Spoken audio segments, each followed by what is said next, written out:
여러분, 오늘은 이제 중국 강의는 세 번째 시간이에요. 세 번째 시간이어서 저희가 그 조리개에 대한 얘기를 오늘 다 하려고 오늘은 밖으로 한번 나와 봤거든요. 밖으로 나와서 현재 있는 저의 촬영 상황을 일단은 보여드리기 위해서 지금 현재 이 카메라가 지금 저희 지금 오늘 메인으로 테스트할 카메라고 이 카메라가 지금 비디오가 돌고 있어요. 그래서 현재의 어떤 바람 상황이라든지 아니면 날씨 상황이라든지 이런 것들을 좀 보여드리려고, 전반적으로 보여드리려고 그러고 있고, 사실 오늘 바람이 굉장히 세게 부는 날이에요. 그래서 바람이 현재는 지금 잘 안 불고 있지만 바람이 조금 이제 부는 게 보이시죠?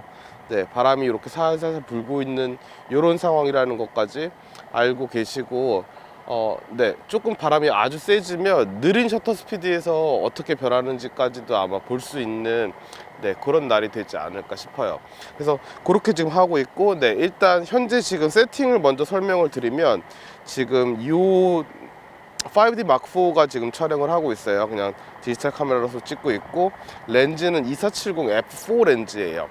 제가 조리개가 조금 더 열리는 렌즈를 가지고 조리개에 대한 테스트 실험을 하려고 하다가, 지금 사실 그러지 않은 이유는 조리개가 2.8까지 열리는 렌즈들, 혹은 그거보다 더 많이 열리는 렌즈들이 많아요. 지금 DSLR 안에서는 1.2, 1.0까지도 열리는 렌즈가 있고, 대략적으로 한 1.4 정도 이상 열리면은 사실 좀 상당히 가격이 이제 고가로 넘어가는 경향이 있고, 캐논이나 니콘 같은 경우는 1.8 조리개 50mm 단 렌즈 같은 경우는 조금 저렴하게 우리가 아웃포커싱이 많이 되는 어떤 그런 렌즈, 그러니까 조리개가 많이 열리는 렌즈를 볼 수 있고, 그런데 줌 렌즈에서 2.8까지 열리는 건요 굉장히 많이 열리는 거예요. 그래서 가격이 이제 상당히 높아지는, 중급 이상의 전문가용 렌즈들이라고는 생각이 들어가지고, 아마 대다수의 학생들이 F4, F 5.6, 약간 F5.6 요 정도까지, 5.0, 5.6, F4까지 열리는 정도가 아마 대다수일 거라는 생각이 들어서, 지금 F4짜리 렌즈, 줌 렌즈, 2470 줌 렌즈, 저희가 표준 영역의 줌 렌즈라고 얘기하죠. 그 렌즈를 세팅을 하고 있고요. 현재 이 휴대폰은 지금 제가 화면 조작하는 거를 보여드리기 위해서 그냥 서브 카메라로 달아놓은 거예요. 그래서 얘가 제가 조작하는 장면을 아마 보여드리지 않을까 라는 생각이 듭니다. 물론 제가 셔터 누르는 장면까지는 안 보이겠지만, 뭐 셔터 누르는 장면은 그렇게 별로 필요 없죠, 그죠? 그래서 요런 상태, 지금 제가 요렇게 일단은 영상을 꺼 보겠습니다. 자, 요렇게 지금 한쪽에, 왼쪽에 나무가 어느 정도 걸려 있고, 그 뒤에 저쪽에, 나까지 화면에 나와요? 지금 화면에 나오고 있대요. 지금 요까지 걸려 있는 요 앞에 있는 나무가 중경 정도에 해당할 것 같고, 그 뒤에 하늘이 원경으로 잡히는 그런 구도를 일단은 한 번은 선택해 봤어요. 그렇게 지금 선택을 한 상태여 가지고, 지금 조리개가 조여짐에 따라 어떻게까지 변하는지에 대한 테스트, 아주 기본적인 테스트죠. 그래서 그걸 한번 보여드릴까 합니다. 지금 현재 세팅을 보시면은요, 카메라 세팅으로 바꿔야 될 것 같아요. 현재 감도는 100 정도예요. 감도는 100 정도이고, 지금 나무에 초점을 맞추고 있습니다. 사실 살짝 이 정도까지 나무의 엣지에 초점을 맞췄으면 좋겠다, 나무의 이 부분에 초점을 맞췄으면 좋겠다는 생각을 하고 있고요. 그 다음에 지금 보고 있으니까 하늘이 너무 날아가는 경향이 있어요. 제가 그때 지난 학기에 말씀드린 바로는 요 밑에 있는 요 노출계를 얘기하는 그 수평선을 보고 있으면요, 여기에 노출값이 0으로 잡혀졌을 때가 카메라가 생각하는 적정 노출값이라고 얘기했어요. 근데 지금 여기 상황 보시면요, 현재 상황 아주 뚜렷하게 나타나는데, 살짝 이 상황도 한번 비디오로 찍어 볼게요. 현재 상황을 지금 한번 보고 있으면은요, 그렇습니다. 지금 요 뒤에 하늘의 구름 데이터가 상당히 날아가고 있는 부분. 근데 현재 상황을 한번 보시면요, 지금 요 나무는 굉장히 역광의 상황이에요. 역광의 상황이고, 지금 밑에 그림자가 보이실지 모르겠는데 그림자가 이렇게 되고 있거든요. 그럼 요 소나무의 이쪽 면이 지금 빛을 받고 있는 상황이고 상당히 역광이에요. 역광인 상태고, 근데 그 다음에 지금 펼쳐지는 중경에 대해서는, 중경은 상당 부분 지금 빛을 받고 있는 부분이 드러나 있거든요. 여전히 같은 빛의 상황이지만 나무의 형태를 보시면 나무의 윗면이 빛을 드러나는 면이 거의 편편한 상태로 돼 있어요. 근데 얘는 지금 수직 구조로 갖고 있기 때문에 얘가 받는 빛은 이쪽은 거의 다 안부가 되겠죠. 그렇다 보니까 지금 하늘까지의 데이터를 보시면 하늘은 너무 많이 날아가는 거예요. 그래서 살짝 이 데이터를 어둡게 한번 만들어 보겠습니다. 저는 지금 현재 AV 모드에서 사용을 하고 있어요. AV 모드라고 얘기하는 건 제가 뭐 지난 학기에도 주로 말씀을 드렸지만 결정적으로 특히나 빠른 스피드로 뭔가를 계속적으로, 혹은 한 컷만 딱 찍고 그 한 컷 안에서 노출에 대한 결정을 다 내야 될 때는요, 저는 거의 항상 AV 모드를 사용하거든요. AV 모드를 사용하는 이유는 뭐 때문이냐면요, 내가 원하는 조리개 값을 항상 선택을 했을 때 제일 중요한 건 항상 조리개 값이에요. 조리개 값, 내가 특정히 움직이는 사물을 찍지 않는 이상 조리개 값만 항상 저한테 어떤 상황으로 만들어 줄지를 사진에서는 항상 결정을 합니다. 영상에서는 또 다른 얘기지만 사진에서는 조리개 값이 지금 내가 어디서부터 어디까지 초점을 맞출 거고, 어디서부터 어디는 뺄 거고, 어디는 밝게 날릴 거고, 어디는 내가 제 색깔을 찾을 거고, 어디는 안부의 디테일로 묻히고 싶은지에 대한 모든 결정은 사실은 조리개가 거의 대부분 하고 있어요. 그래서 조리개를 일단 맞춰놓고 그 조리개 안에서 내가 최선의 노출 값을 낼 수 있는 셔터 스피드 값을 줘야 되니까, 저는 대부분의 환경에서는 일단은 AV 모드로 촬영을 하고 있습니다. 사실은 결정적으로 우린 AV 모드를 완벽하게 컨트롤하기 위해 매뉴얼 모드도 써보고 TV 모드도 써보고 기타 등등의 모드를 쓰는 거예요. 물론 특정한 상황에서는 M 모드로 촬영하는 일도 AV 모드로 촬영하는 거에 한 50% 정도는 되는 것 같아요. 꽤 많은 숫자를 M 모드로 촬영을 하는데, M 모드로 촬영해야 되는 이유는 사실은 굉장히 간단해요. 내가 한 노출 값을 정해놓고 쭉 그 노출로 다 찍고 싶을 때 매번 노출값을 다르게 결정하기 위해서 M 모드를 사용하는 건 사실은 아니에요. 그래서 결정적으로는 우리가 M 모드, 그러니까 AV 모드를 혹은 A 모드를 완벽하게 컨트롤하기 위해서 우리가 여지껏 그런 공부를 해왔다라고 생각하시면 될 것 같아요. 어쨌든 지금 AV 모드입니다. 자, 이제 사진 촬영을 한번 시작을 해보겠습니다. 감도는 100인 상태, 날씨가 이렇게 쨍쨍하고요. 지금 F4 조리개를 최대한으로 열고 혹은 최대한 닫은 데까지 쭉 찍으려고 얘기하면요, 반드시 감도는 100이어야 될 것 같아요. 왜 그럴까요? 사실 감도가 100인 상태에서도요, 지금 셔터 스피드가 거의 1000분의 1초가량 나오고 있어요. 1000분의 1초가량 나오고 있어서 바람이 이렇게 많이 부는데 소리가 잘 들어갈까요? 잘 들어간대요. 그래서 지금 그런 상황으로 지금 촬영을 하고 있기 때문에 감도는 100이어야 될 것 같아요. 100이라고 얘기하는 건요, 물론 최상의 화질 상태임을 의미하는 바도 있지만, 최상의 화질 상태를 의미하는 바도 있지만, 또한 뭐가 있냐면은요, 감도가 가장 낮아서 내가 셔터 스피드 값을 그러니까 제가 쓸 수 있는 셔터 스피드가 여기 보통 6400까지는 보통 쓰실 수 있을 거거든요. 6400분의 1초까지는 쓰실 수 있을 텐데, 6400분의 1초보다 더 햇빛이 많아서 이게 광량이 벗어나는 경우, 이제 그런 경우에 저희가 뭐 지난번에 얘기했듯이 ND 필터를 쓰겠죠. 하지만 그 상황을 최대한으로 자제시키고자 함이라고 얘기하면은 저희가 현재 100을 사용하는 건 너무 당연한 일일 것 같아요. 특히나 이렇게 현재 시간이 몇 시죠? 현재 12시 반이에요. 12시 반이어갖고 그런 상황에서는 100을 쓰는 게 너무 당연한 일일 것 같고, 나머지 세팅, 네, 물론 밖에서 촬영하고 있으니까요, 오토 화이트 밸런스를 쓰고 있습니다. 오토 화이트 밸런스 쓰고 있고요. 네, 촬영의 모드는 당연히 네, 로우 파일 모드를 쓰고 있고, 네, 화질 선택을 로우 파일 모드 쓰고 있고, 뭐 나머지는 네, 그렇습니다. 그리고 또 하나 중요한 거는 현재의 측광 모드예요. 측광 모드, 저는 다이나믹 레인지의 측광 모드를 사용하고 있거든요. 다이나믹 레인지 측광 모드라고 얘기하는 건 뭐냐면요, 전체 화면 안에 네, 화면을 분할한 상태로, 네, 그 분할을 몇 분할로 하는지는요, 카메라의 기종마다 틀리지만요, 어쨌든 전체 화면을 분할해서 그 중에 평균 값을 네, 감도로 노출 값으로 주고 있는 네, 노출 세팅이라고 말할 수 있겠습니다. 어쨌든 그런 상태로 네, 라이브 뷰 모드로 촬영을 한번 해보겠습니다. 촬영을 하려고 했더니 현재 네, 소나무에 초점을 맞추고 촬영을 했습니다. 촬영을 하고 나니까 하늘의 데이터가 상당히 날아가고 있어요. 지금 네, 제 카메라에선 요 설정을 해놨거든요.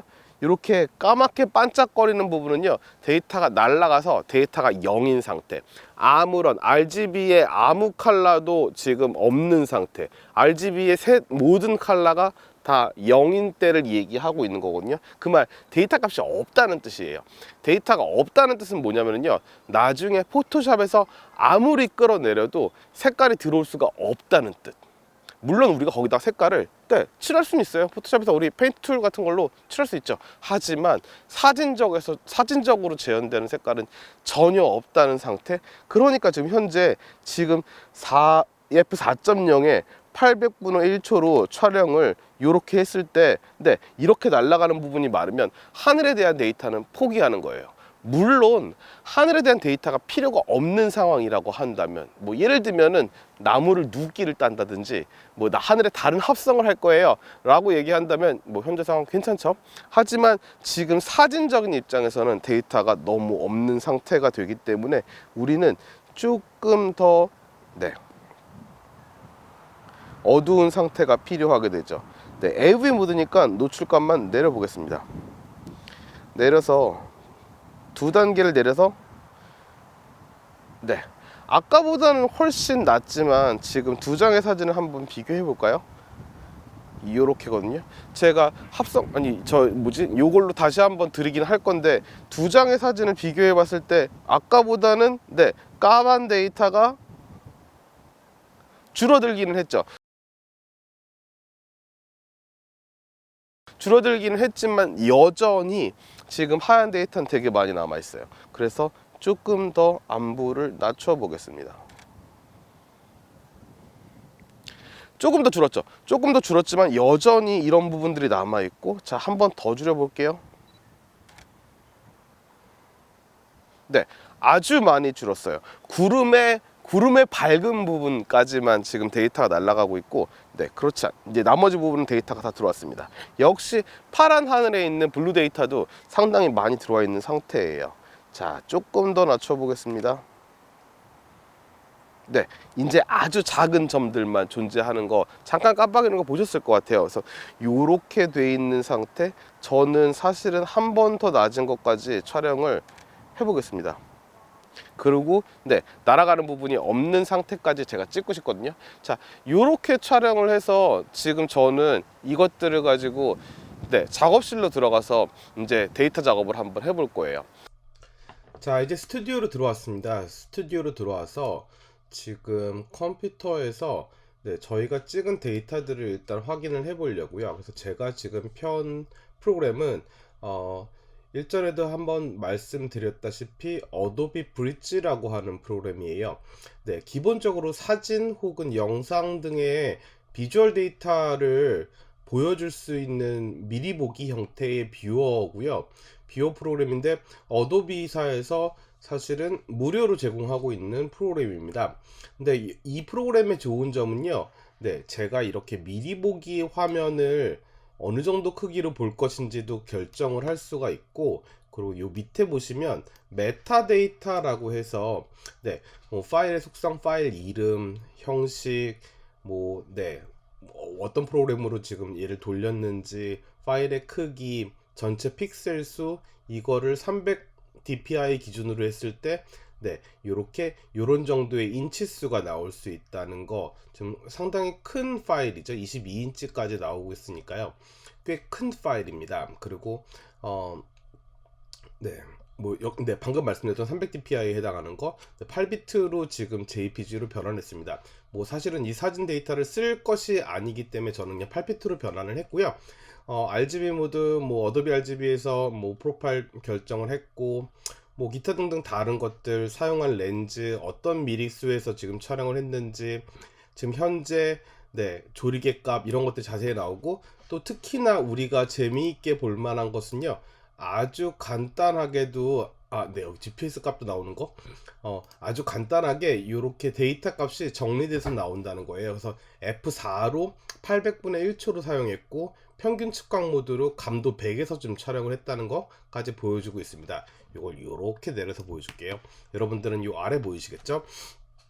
그래서 이렇게 지금 촬영을 했고요. 제일 처음에 봤던 저희가 데이터가 좀 뒤가 날아가는 나무의 이런 디테일들이 지금 현재 지금 200%로 보고 계신데요.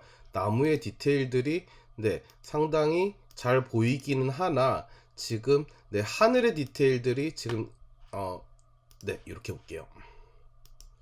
이렇게 지금 많이 날아간 상태로 지금 촬영됐다는 거까지 보시면 됐을 것 같고, 제가 구름의 디테일을 더 원한다면 아마도 이런 상태로 이렇게 조금 더 조여진 상태로 촬영을 하지 않았을까에 해당하는 것까지 여러분들 보여드렸고요.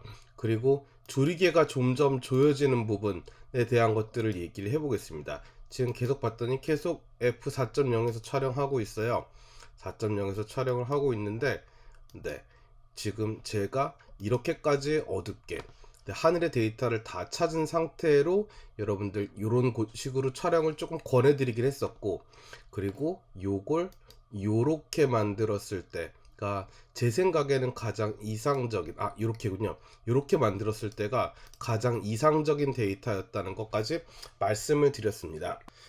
네, 지금 이제 이 두 데이터 사이의 관계에 대한 얘기를 조금 드려보려고요. 지금 아까 처음에 말씀드렸던 한 데이터, 제가 안전한 데이터라고 말씀드렸던 사진과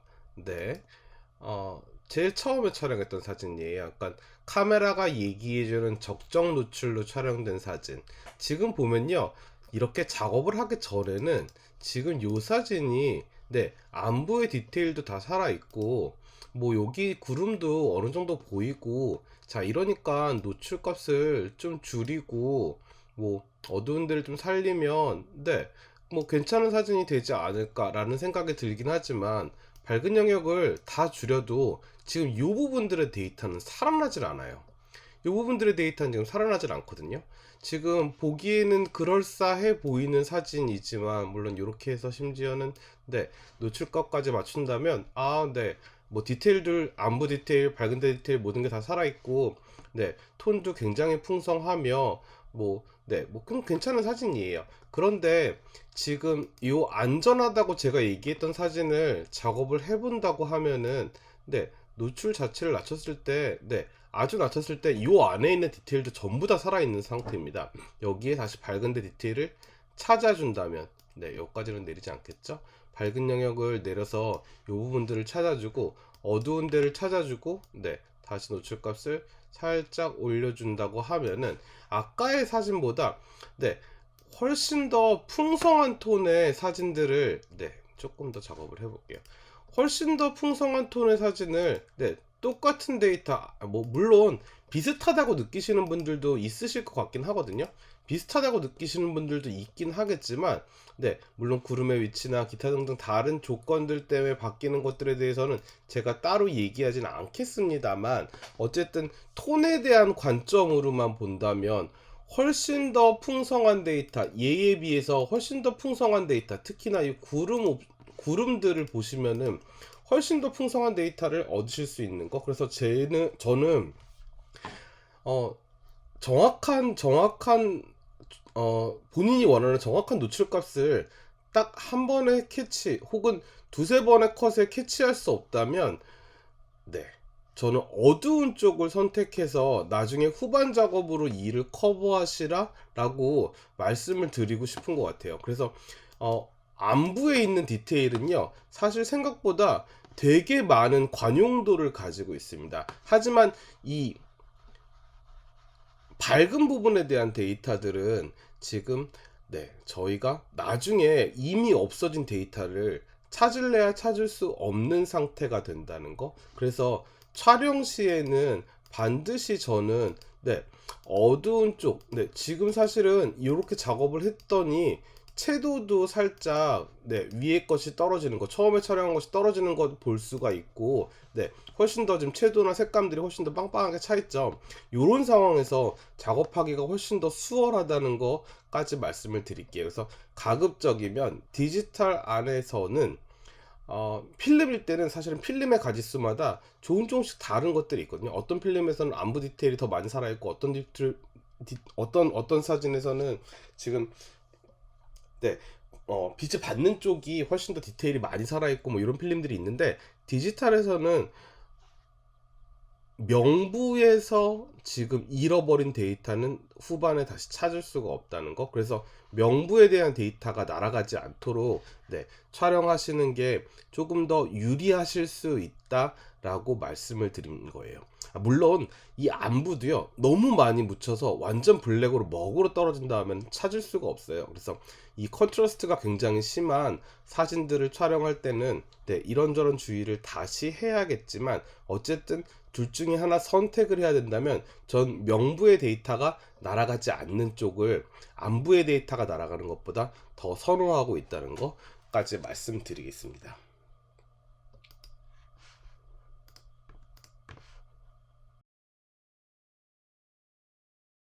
지금 촬영에 대한 노출 값은 저는 지금 이렇게 정한 거거든요. 지금 두 스탑이 낮은 상태로 촬영을 해야지 모든 데이터가 다 있는 상태가 되고, 모든 데이터가 다 있는 상태에서 이제 조리개 값을 변동을 시켜 보도록 하겠습니다.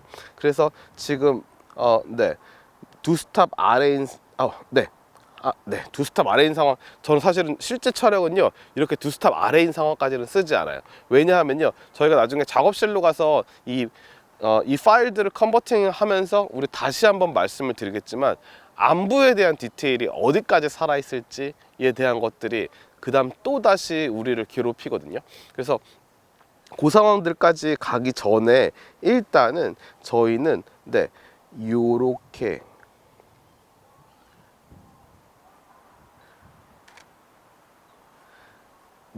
요 정도의 상태. 지금 사실 구름의 밝은 면 디테일까지 우리가 그 당시에 지난 학기에 얘기했던 그 반사식 노출계의 노출의 한계에 대해서 얘기했을 때, 하얀 물건이 하얗게 나오려면 우리는 살짝 더 오버된 노출을 써야 된다 그랬어요. 그래서 분명히 저는 결국은 저 하늘에 저 밝은 구름에 있는 밝은 쪽에 있는 데이터는요 사실은 쓰지 않을 것 같아서요, 제가 최종적으로 지금 현재 상황에서 결정하는 것들은 노출이 마이너스 1과 3분의 1 스탑이 되겠습니다. 1과 3분의 1 스탑, 마이너스 1과 3분의 1 스탑으로 최종적으로 결정을 하기는 하겠습니다. 하지만 저는요, 어떤 상황에서든 여러분들이 가장 현재 상황에서 우선적으로 정해야 될 거는 아까 마이너스 2 스탑이라고 생각하기는 해요. 왜냐하면요, 데이터가 어둠에 묻힌 거를 건져낼 수 있는 가능성이요, 밝은 데서 날아가는 걸 끄집어 내려올 수 있는 가능성보다는 훨씬 크기 때문이에요. 그래서 안부에 대한 디테일이 더 오랫동안, 특히나 디지털 카메라에서는 안부에 대한 디지털이 훨씬 더 오래 살아있기 때문에 저는 아까 같은 상황에서는 마이너스 2 스탑으로 사용하라고 말씀을 드리고 싶지만, 저는 일단은 제 생각에 제가 결국에 예상하기에는 나의 최선의 값은 현재는 마이너스 1과 3분의 1 스탑입니다. 그래서 그런 제가 뭐 때문에 여러분들은 그렇게 쓰고 저는 이렇게 써야 되는지에 대한 얘기를 사실은 드린 거거든요. 그러니까 뭐 때문에 드린 거냐면요, 여러분들이 뭔가 데이터에 대한 실험의 양이 아직까지는 충분하지 않기 때문에 안전한 쪽으로 가라고 말씀을 드리는 거고, 저는 사실은 그 테스트 어느 정도 거쳤기 때문에 이 데이터를 쓴다고 말씀을 드리는 거예요. 어쨌든 간에 제가 일단은 조리개에 대한 테스트 하겠습니다. 자, 조리개 현재 4.0일 때 촬영을 한번 해볼게요. 자, 그리고 여전히 조리개를 조여서 5.6은 지나겠습니다. 8일 때 한번 촬영을 해볼게요. 자, 그러고 22일 때 촬영을 한번 해보겠습니다.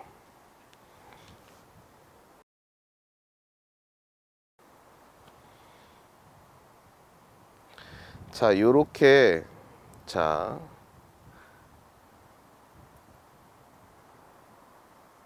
세 개의 값으로 우리는 촬영을 일단은 끝냈습니다. 하나일 때가 조금 밝았던 것 같아요. 제가 다시 한번 테스트를 한번 해볼게요. F4일 때 한 컷, F8일 때 한 컷, F22일 때 한 컷. 네. 자, 그렇게 해서 지금 세 장의 컷을 촬영을 해서요, 이걸 이제 가서 보겠습니다. 네, 이제 조리개를 한 번씩 조여 보겠습니다. 한 칸씩 조여 들어가는데, 자, 요렇게 F4에서 8까지 22까지 조였을 때 요 세 단계에 대한 것들, 자, 다시 한번 F4에서 8까지 22까지. 자, 22인 상태와 4인 상태.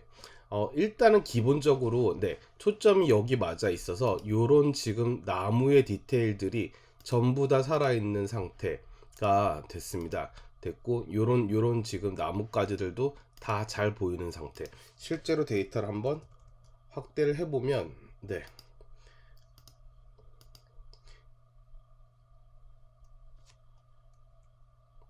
요런 정도까지 좀 디테일이 살아있는 상태인 거를 여러분들 보시고 있습니다. 요게 지금 200%인 상태라는 것까지 얘기해주고 있고요. 그래서 요렇게 조리개를 4에서 8로 조였을 때 4일 때랑 8일 때랑 지금 나무의 디테일들은 거의 유사하나 중경의 디테일들이 점점 잡히고 있고, F22까지 갔을 때는 여기에 있는 나무에 있는 디테일들도 상당 부분 살아있는 것들을 여러분들 지금 보시고 계시고요. 지금 여기가 이렇게 부서지는 것들은 아마도 바람에 살짝 흔들리는 것들이 아닐까 라고 생각이 됩니다. 그래서 이렇게 디테일들, 특히나 이 하늘 디테일까지 이렇게 살아있는 것들을 다 보실 수 있습니다. 근데 F4에서는 같은 노출값으로 촬영을 해도 하늘의 디테일은 없겠죠. 그래서 조리개를 조이면 조일수록 점점 더 많은 것들이 심도 안에 들어온다는 사실을 먼저 말씀을 드렸습니다. 네, 제가 이번에 자리를 옮겨봤어요. 자리를 옮기고 촬영을 한번 시작해 보겠습니다. 촬영을 시작하려고 해서 카메라를 켜고, 일단 세팅은 조리개를 조금 더 열어볼게요. 6.3 정도로 열고 시작하겠습니다. 자, 시작하려고 하는데 현재 보이는 요 화면이 보이실 거예요. 화면이 보이실 거고, 요 상황들을 설명하기 위해 잠시만 요걸 비디오로 촬영을 해보겠습니다. 잠시만 비디오로 한번 촬영을 해보겠습니다. 뭐 이런 상황이에요. 이런 상황에 지금 이렇게 앞에는 나무가 몇 그루가 있고요. 그 뒤에는 작은 빌라, 하얀 빌라가 하나 보이는 이런 상황입니다. 이런 상황에 어떤 노출에서 어떤 상황, 어떤 조리개를 써야 될지를 고민하는 과정에 대한 얘기를 한번 보도록 하겠습니다. 뭐 썩 좋은 구도는 아니에요. 구도를 조금만 이동해 보겠습니다. 지금 제가 이동을 한 거는 뭐냐면은, 지금 이쪽에 보이는 나무들이 겹쳐지는 부분에 대한 것들, 지금 요 나무하고 지금 요 나무 사이에, 요 두 나무 사이에 이 겹쳐지는 부분이 화면에서 굉장히 웃기게 나오고 있는 거. 그래서 그게 네, 웃기게 나온다는 얘기가 살짝 이 두 개의 이 수직선들이 겹쳐져 가지고 이게 네, 뭔가 그 화면이 조화롭지 않는 거. 그래서 그 간격에 대한 것들을 일단 먼저 생각해서 구도를 잡았어요. 구도를 잡고 네, 지금 보니까 수평에 대한 문제도 있을 것 같아요. 그래서 일단은 비디오를 꺼 보겠습니다. 라이브 뷰어드에서 인포까지 키게 되면 수평선이 나오죠. 지금 현재 수직이 잘 안 맞고 있는 거, 그래서 수직을 어느 정도를 맞춥니다. 네, 수직을 맞추게 되고 앞뒤 수평도 어느 정도를 잡아 볼게요. 지금 상당히 카메라가 이렇게 위로 올라가고 있는 상황에 현재 수평을 잡았더니 저 뒤에 산도 되게 좀 애매하게 걸리네요.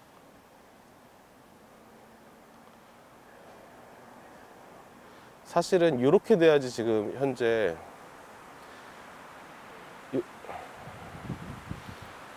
이렇게 돼야지 현재 그 수평이 완벽하게 잡힌 상태인데, 지금 이 상태에서 지금 보니까 하늘이 살짝 네, 너무 애매하게 걸리는, 하늘과 산의 능선이 좀 애매하게 걸리는 면이 있어요. 그래서 저는 카메라 위치도 좀 더 옮겨 볼래요.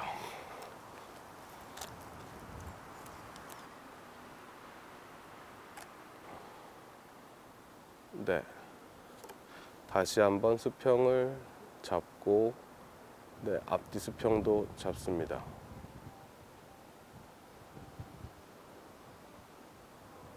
네, 이렇게 잡았더니 지금 이런 정도의 구도가 나왔거든요. 일단은 네, 제가 어떤 조리개로 쓸지에 대한, 지금 현재 이런 상황에서 저희가 초점을 잡을 때 제가 한번 그 말씀을 드렸을 거예요. 저희가 초점을 잡을 때 내가 초점을 잡은 사물과 그 초점이 조리개를 조일 때마다 늘어나는 범위가 앞으로는 조금씩 늘어나요. 앞으로는 3분의 1씩 늘어나고 뒤로는 3분의 2씩 늘어나거든요. 그러니까 뒤로 늘어나는 범위가 훨씬 더 길다는 얘기예요. 훨씬 더 길다는 얘기는 무슨 얘기냐면은, 지금 만약에 여기서 내가 저 뒤에 있는 빌라까지 전부 다 초점을 맞추려고 얘기를 한다면, 현재 상황에서 초점을 맞춰야 되는 부분이 앞에 있다는 거예요. 근데 만약에 앞에를 초점을 날리고 뒤에 있는 빌라만 잡으려고 한다면 당연히 뒤를 먼저 잡으면 되겠죠. 왜냐면 앞으로 나오는 초점의 영역은요, 굉장히 조금씩 늘어나기 때문이에요. 근데 뒤로 가는 영역이 점점 더 길어질 수 있다는 얘기는, 네, 우리가 앞에 거부터 뒤까지 다 초점을 맞추려면은 앞에 있는 부분을 초점을 맞추고 시작해야 된다는 사실. 그래서 저는 이 나무를 지금 초점을 맞추고 시작을 하려고 합니다. 그래서 조리개를 일단은 가장 연체로 현재 상황에 이 나무에 초점을 맞춰서 촬영을 하겠습니다. 하겠고, 그 다음부터 저희가 테스트할 거는요, 네, 모든 조리개 값에서 다 한번 테스트를 해볼게요. 조리개 값에서 자 5.6에서 또 네, 정말 모든 조리개 값을 다 해보겠습니다. 4.0, 3분의 1 단위로 움직이죠. 4.5, 또 3분의 1 단위로 움직입니다. 5.0, 또 3분의 1 단위로 움직입니다. 5.6, 또 3분의 1 단위로 움직입니다. 6.3, 또 다시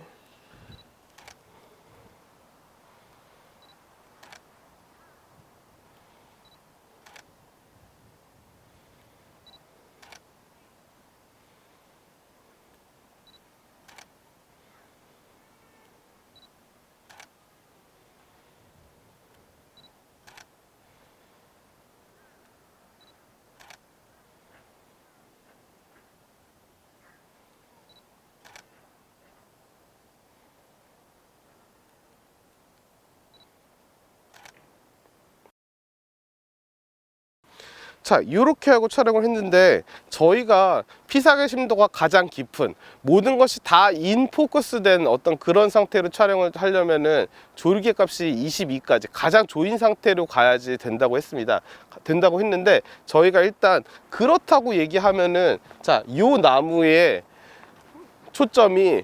초점을 실제로는 요 두 번째 나무에 맞췄음에도 불구하고 첫 번째 나무에 초점이 맞을 수 있는지에 대한 얘기를 한번 해볼까 합니다. 그러면은 두 번째 나무에 한번 초점을 맞춘 상태로 촬영을 다시 4.0부터 촬영을 해 보겠습니다.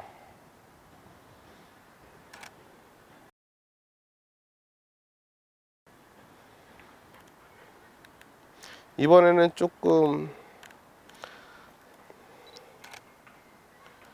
빠르게 찍어 볼게요.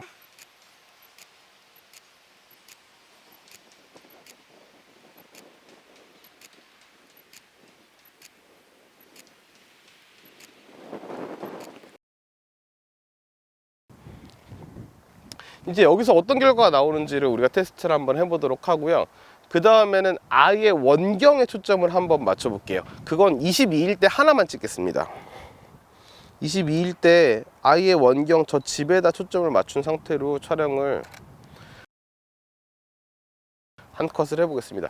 저 집에 초점을 맞췄을 때도 여기까지 이 원경까지 이 근경까지 초점이 괜찮은지만 테스트를 해보면 될 것 같아요. 그래서 그런 식의 테스트를 하신 다음에, 그래서 제가 지금 이 과정을 보여드리는 이유는요, 여러분 우리 브라켓팅이라고 얘기했던 것이 있습니다. 물론 브라켓팅에 대한 용어적인 정리는 우리가 노출값에 대해서만 이런저런 다양한 노출값을 지정해 놓고 우리가 끝에 결과물을 보고 판단을 하는 것, 판단을 할 수 있는 여지를 만들어주는 것이라고 얘기를 했습니다만, 지금 이런 상황에서는요, 다양한 조리개를 가지고 우리가 또다시 브라켓팅을 해야 되는, 그러니까 여러 컷의 백업 컷들이 어떤 상황에 뭐 때문에 필요한지에 대해서 조금 더 심도 있게 말씀을 드리기 위해서 지금 이 촬영을 했습니다. 자, 이제 그 데이터들을 한번 다시 컴퓨터에서 볼 건데요. 지금 이제 F4에서 요 근경에 요 나무에 초점을 맞췄을 때 사진을 여러분들 보고 계시고요. 조금만 더 크게 한번 보도록 하겠습니다. 그래서 지금 F4일 때 F4일 때를 지금 보고 계시고요. F4에서 4.5, 자 4에서 4.5가 되고, 자 5.0, 지금 3분의 1 스탑씩 올라가고 있어요. 그런데 지금 현재 이쪽에 보이는 풍경들, 지금 요 빌라와 요 나무 사이의 간격들을 일단은 보실 필요가 있습니다. 지금 여기까지 됐을 때는 지금 요 나무까지도 초점이 이렇게 왔어요. 5.0일 때, 6.3일 때, 6.3쯤 되니까 여기에는 어느 정도 초점 안에 들어오기 시작하면서 얘는 살짝 지금 밖으로 빠지고 있는 심도, 지금 요 정원 안에까지만 내가 심도 안에 넣고 싶고, 얘를 빼고 싶을 때는요, 현재의 거리에선 6.3인 정도인가 봐요. 자 7.1일 때 이제 빌라에도 조금씩 초점이 들어오기 시작하죠. 그러니까 지금 요 사이의 공간을 내기는 어려워지는 시점. 자 6.3, 5.6에서 6.3 사이가 지금 이 정원과 빌라 사이의 간격을 내기에 필요한 어떤 그런 조리개 값인 거예요.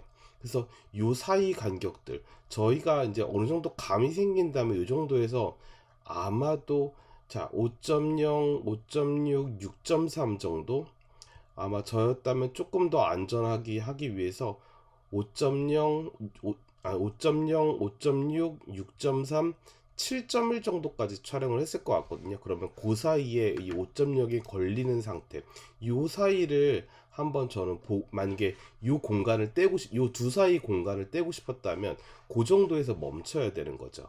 자 그래서 어쨌든 간에 조리개를 9.0까지 조이게 되면 여기도 이제 어느 정도 심도 안에 들어오게 되는 거, 그리고 22까지 조였더니 요렇게 지금 요 안까지도, 뒤에 있는 산까지도 어느 정도 디테일이 지금 보이게 되는, 여기서도 디테일이 잘 보이는 상태가 되는 겁니다. 그리고 그 다음에 저희가 테스트를 해본 걸로는 지금 초점을 여기다 맞춘 상태, 여기다 맞춘 상태로 갔더니요, 앞에는 포커스가 이만큼이 나가 있는 상태예요. 그 대신 뒤는요, 여기까지도 초점이 어느 정도 잘 들어오고 있는 상태가 되죠. 저희는 지금 이렇게 많은 공간, 아마도 요 나무 사이의 간격은요, 다소 일정할 것 같거든요. 물론 요 간격이 조금 더 좁을 것 같긴 합니다. 그렇지만 다소 일정하다고 생각했을 때 얘가 요만큼까지도 지금 초점이 나가 있는 상태이지만 여기랑 여기는 벌써 이만큼씩 들어와 있는 거, 뒤로가 훨씬, 요 나무를 기준으로 했을 때 이 뒤쪽이 훨씬 더 초점 안에 빨리 들어오게 된다는 거. 자, 4.0에서 자 4.5, 5.0, 5.6일 때 이미 되게 많은 것들이 초점 안에 들어와 있는 상태가 되고 맙니다. 그래서 그렇고, 자, 여기는 지금 아직도 초점이 상당 부분 나가 있는 상태죠. 5.6일 때까지도 나가 있습니다. 6.3일 때 마찬가지. 네, 7.1일 때 역시 마찬가지. 8까지 들어오니까 어느 정도 지금 초점 안에 들어오기 시작하는 거, 그것도 완벽하게 들어왔다고 얘기하기는 어려워요. 자, 10까지 갔더니도 지금 현재 상태가, 네, 아직도 또렷하진 않습니다. 22까지 갔을 때, 아니 13, 아니 죄송합니다, 10까지 왔을 때, 13까지 왔을 때, 네, 14까지 와야 비로소 초점들이 좀 잘 잡히고 있기 시작하고, 아마도 18, 20, 네, 22까지 와야 여기가 앞이 근경이 초점이 잡히기 시작합니다. 그러니 저희가 뭔가 지금 이 공간들을 초점을 맞출 때 이 많은 것들이 다 들어오려면, 특히나 앞까지도 전부 다, 근경까지도 전부 다 초점이 들어오려면 저희는 여기보다 여기 맞추고 조리개를 다 조이는 게 훨씬 더 유리해진다는 겁니다. 지금, 네, 그렇습니다. 그렇고 지금 여기서 저희가 이 빌라에 초점을 맞추고 지금 요까지를 지금 내고 있는 건데, 이 빌라에 초점을 맞췄을 때는, 네, 22까지 다 줘도 여기는 초점 안에 들어오기가 사실, 네, 22까지 조인 것들을 생각하면은 그렇게 되게 심도 안에 많은 것들이 들어와 있다 라고 보기는 어려운 거죠. 22에 이 정도니 뭐 5.68, 11일 때는 이들은 정말 초점 안에 들어오기가 쉽지 않은 거죠. 근데 또한 지금 여기에 초점을 맞췄다는 걸 감안해서 저희가 생각해 볼 때는요, 지금 현재 상황에서 조리개 22의 위력은 또한 역시 대단하다라는 것도 같이 느낄 수 있는 거예요. 아까 여기 맞췄을 때 여기 잡혀 들어오던 걸 생각하면, 여기 맞췄을 때, 죄송해요, 여기 맞췄을 때 요 정도까지 지금 초점 안에 들어오는 건 또, 아, 조리개 22의 위용이 이 정도구나, 조리개를 다 조였을 때 이 정도 심도는 정말 많이 들어오는구나. 그래서 우리가 초점에 자신이 없을 때는 조리개를 조이는 게 낫겠다 라는 생각도 동시에 같이 들 수 있는 것이라고 생각하면 되겠습니다. 자, 정리해드리자면은, 초점을 맞출 때 조리개를, 우리가 많은 것들이 심도 안에 들어올 때는 근경에 있는 부분에 초점을 맞추고, 자, 조리개를 조이는 게 유리하다. 또한 조리개를, 아니, 초점을 멀리 있는 곳에 맞춰도 22까지 조이면, 네, 정말 많은 것들이 심도 안에 들어올 수 있는 가능성이 커진다. 지금 사진을 한번 비교를 해보시면은, 네, 4일 때와 22일 때 사이에 지금, 죄송합니다.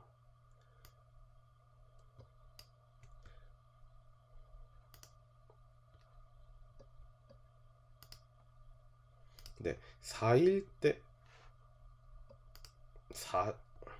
4일 때와 같은 곳에 초점을 맞추고 4일 때랑 22일 때 사이에 두 개는요, 또 어떻게 보면은요, 네, 굉장히 선명한 사진, 우리가 조리개를 조이면 조일수록 훨씬 더 선명한 사진을 얻을 수 있고, 조리개를 열게 되면 약간의 공간감이 생기긴 하나 역시 되게 선명한 사진은 얻기는 쉽지 않다라는 결론까지 내시면 저희가 지금 조리개랑 심도에 대해서 어느 정도는 이야기를 하고 있는 것입니다.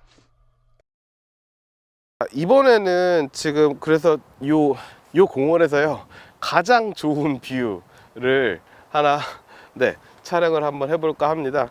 이 공원에서 가장 좋은 뷰는요 저기 남산 타워가 보이는 뷰예요.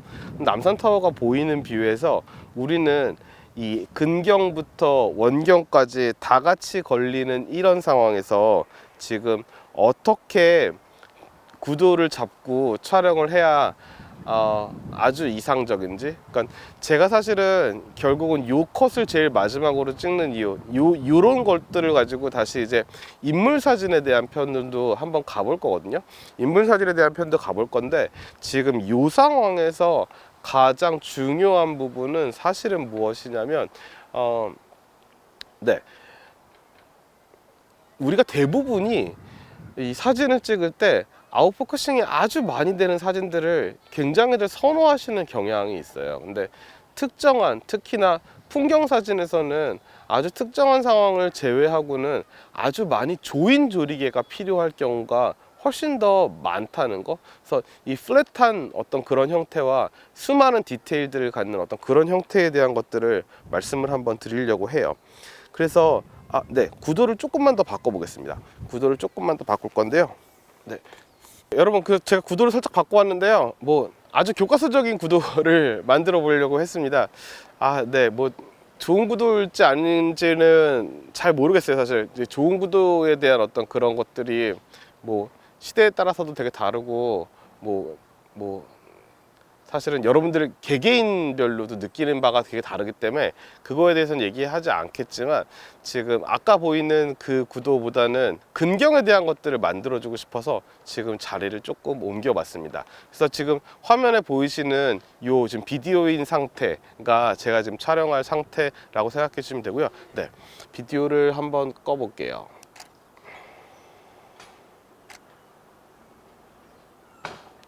그래서 이런 상태의 구도라고 생각하시면 될 것 같고, 일단은 수직 수평을 한번 맞춰 보도록 하겠습니다. 자, 카메라의 앞에 수직을 한번 맞춰 보고요. 좌우의 수직도 한번 맞춰 볼게요. 맞춰 보는데 이렇게 맞췄더니, 사실 제가 이 좌우의 수평을 맞추는 이유는 여러분들에게 굳이 설명드리지 않아도 당연히 다들 아시겠지만, 앞뒤의 수평을 맞추는 이유는요, 앞뒤의 수평을 맞출 때 건물들이 똑바로 서 있는 그런 지점들을 가질 수 있거든요. 근데 여러분들 사실은 이 앞뒤의 수평은요 좌우의 수평보다는 조금 더 플렉서블한 편이에요. 그래서 얘를 조금만 살짝 올려 볼게요. 왜냐면은요 저 소나무 가지가 있는 근경을 살짝 담고 싶거든요. 그래서 이렇게 담아서 촬영을 하는 방법이 일단은 있겠습니다. 이렇게 일단은 있지만 저는 이렇게 아주 정석적인 촬영을 하기 위해서는 전 좌우 수평을 맞춰 놓은 채로 어쩔 수 없이 센터 컬럼을 좀 올려야 되는 상황이 되나 봐요. 이렇게 올리게 되면은요,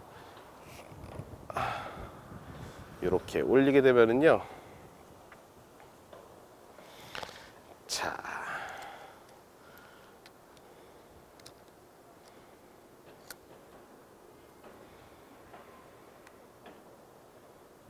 이제 근경이 다 들어온 상태가 됐죠. 근경의 소나무까지도 다 카메라 안에 인되었습니다.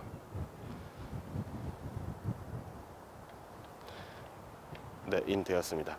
자, 이렇게 해갖고, 자, 일단은 지금 현재 제가 다른 정보들을 한번 꺼볼게요. 현재 카메라의 세팅에서는요, 제가 근경에 있는 소나무에 초점을 맞췄더니 뒤에 있는 저 남산 타워까지는, 저 뒤에 있는 저 원경까지는요, 지금 광화문과 남산 타워까지 보이는 뷰인데요, 저 뷰까지는요 아웃포커싱이 분명히 되고 있어요. 하지만 촬영을 한번 하게 되면은 이렇게 선명해지거든요. 자, 이게 일단은 요 라이브 뷰에 대한 설명을 먼저 드리자면요, 전자적인 카메라 혹은 옛날에 수동 카메라에서는 저희가 수동적으로 조리개를 열어서 초점을 맞추고 조여서 촬영을 했어요. 그렇게 촬영을 했는데, 그렇게 촬영을 하는 이유는 뭐 때문이냐면요, 얘가 조리개를 다 조이고 나면요, 저희가 눈으로 볼 때는 셔터 스피드가 작동하지 않잖아요. 그러니까 화면이 굉장히 어두운 상태가 됩니다. 그런데 지금 전자식일 때는요, 자동적으로 지가 촬영할 때만 조리개가 조여졌다가 다시 열린다고 했어요. 그래서 지금 요럴 때는 촬영을 하고 난 데이터는 이렇게 초점이 다 잡혀 있는 상태가 된다는 거. 근데 어쨌든 우리가 테스트를 다시 한번 해볼게요. 지금 조리개도 역시 마찬가지로 F4에서부터 촬영을 한번 해봤습니다. F4에 1000분의 1초 촬영하고요. 그 다음에는 이번에는 조금 더 듬성듬성 촬영을 해보겠습니다. F8.0에서 촬영을 한번 해봤습니다. 그랬더니 조금 더 아까보다는 조금 더 뒤에 원경들이 초점이 들어오는 시기가 됐죠. 시기가 됐고, 그 다음에 F22까지 조였을 때 촬영을 한다면 아마도 요런 데이터가 나올 거거든요. 그래서 요렇게 저는 사실은 이 상황에서는 22를 정답으로 두고 지금 촬영을 한 거기는 해요. 하지만 여러분 22인 상황에서도, 혹은 F4인 상황부터 먼저 한번 가볼까요? F4와 22만 딱 해보겠습니다.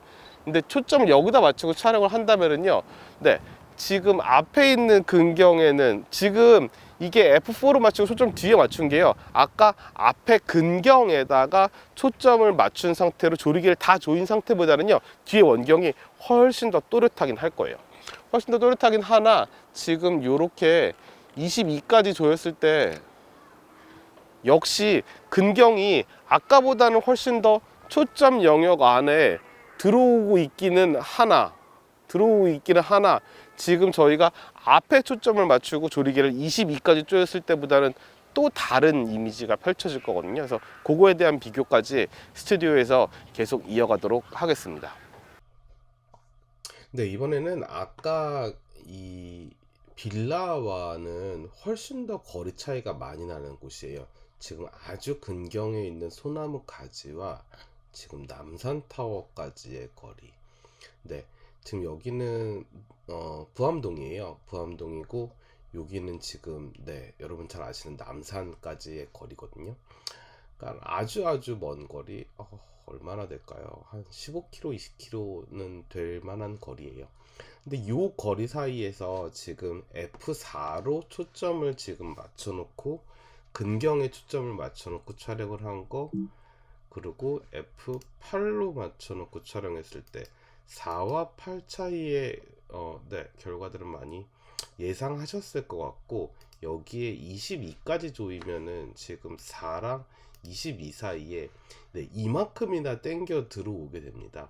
이만큼이나 땡겨 들어오게 되고, 뭐 이거는 지금 당연한 결과들이에요. 당연한 결과인데, 저희가 비교하고 싶은 것은 사실 아까 건물에 초점을 맞춘 F4, 앞이 좀 거의 무슨 나무인지 알아보기가 어려울 정도로 초점이 나가나, 지금 중경과 원경 사이, 아까 분명히 이 부분에 초점을 맞춰놓고 촬영을 했는데, 중경과 원경 사이는 아까 요것만큼 크게 나지는 않고 있어요. 않고 있고, 지금 요런 상태, 지금 여기다 초점을 맞췄을 때 중경까지는 요 정도 들어오고, 근경이 이렇게 됐어요.